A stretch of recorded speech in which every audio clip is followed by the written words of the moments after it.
wiil dhalinyaro ah oo youtuber ah oo aan aqoon diineed lahayn aqoon adduunyo aan lahayn asaga laftiisu fasaadsan waa youtuber xoolo raadisa ujeedadiisa ugu weyn ay tahay in dad ku raaco oo waxoogaa adduunyo aad ka hesho ujeedadiisu dhan ay sidaas tahay ayaa ummadii boqolaal kun oo ummadda ka midaba buu hogaaminaya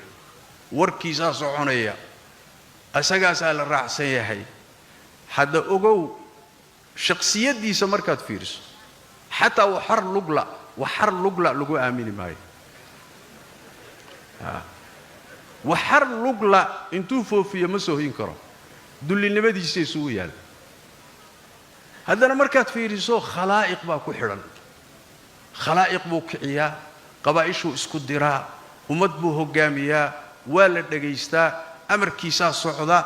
masaalixda guud buu ka hadlaa mar diin buu geli mar muxuu ahay adduunyuu geli mar siyaasad buu geli mar qadaa buu geli qadayaadkii nabigu hadda ka warramayay sallallahu alayhi wasallam buu galaya isaga markaas shakhsiyadiisana waa bini aadamkii kii ugu xumaa waay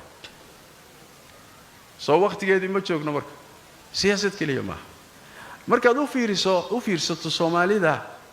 channelladooda YouTube-ka ama Facebook markaad u fiiriso page-kooda markaad fiiriso kuwa ugu badan oo dadka ugu badan ay raacsan yihiin waa laba qolo ka sheekaysa ciyaaraha iyo madadaalada waliba kuwa ugu dad badan Soomaalida garan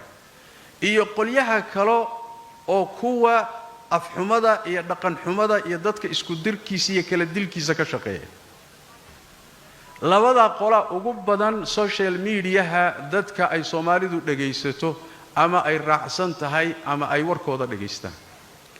Soomaa marka ar-rajulu as-safih at-tafi yatakallamu fi amri al-'amma ma antan joogna siyaasad kaliya fiirina waxaad arkaysaa mid lagu leeyahay waa khabiir waa aqoon-yahan wuxuu taxliiliyaa oo falanqeeyaa arrimaha siyaasadda arrimaha dhaqaalaha markaad isaga u fiirsatana qiimo weyn kuma fadhiyo hadduu xoolo ahaan lahaa suuqa la geyn lahaana lama bagateenba haddana maca dalika waxaa la leeyahay waa khabiir aqoon-yahan oo khatar ah oo muxuu ahay rugcadaa baa lagu leeyahay markaasaa waxaa la weydiinayaa qadayaadkii ugu halisanaaya ummadanu lahayd buu taxliilinaya bal u fiirsada waxaa laga yaabaa ninka isaga ah reerkiisii islaantiisii iyo carruurtiisii waa dayacan yihiin carruurtiisii lume waxaa laga yaabaa qurbuhu kaga yimid qurbaha kolay midba midu carrahay iyo qurbaha kaga yimid islaantiisii dhaqan iyo diin male ama waa horu dayacay wuu ka yimid nin maamuli kari waaye ilaahan idinku dhaariyay islaan iyo 5 ilmood oo dhashay ayaa intuu yimaado kursiga fuulaya markaasuu wasiir noqonaya ama madaxweyne noqonaya ama intuu soo fadhiisto waxa la leeyahay waa khabiir wuxuu taxliiliyaa qadayaadka istiraatiijiga ah war maxaa taxliilin habaarku ugu dhacay ilmahaaga aaway islaantaadii 5 ruux baad ka adkaan weeyay markaasaad ummadda inta soo hor fadhiisataad qadayaadkeeda caamka ka hadlaysa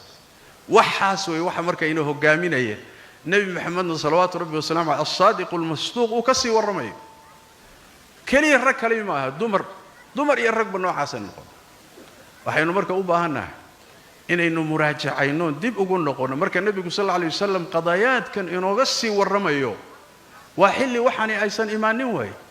laakiin allah tabaaraka wa ta'ala ba ummadan in la sii wargeliyo ku talagalay si aynu xilliga ay timaado inaga oo dhaga xidhan oo waxba la soconin ayna godka ugu dhicino warka inagoo sii hayna talagalkeedana le waxyaalahan inay yimaadaan kadibna aynu ka tabaabushaynoo iska ilaalino saan uga badbaadi lahayn aynu ka shaqeyno insha Allah ta'ala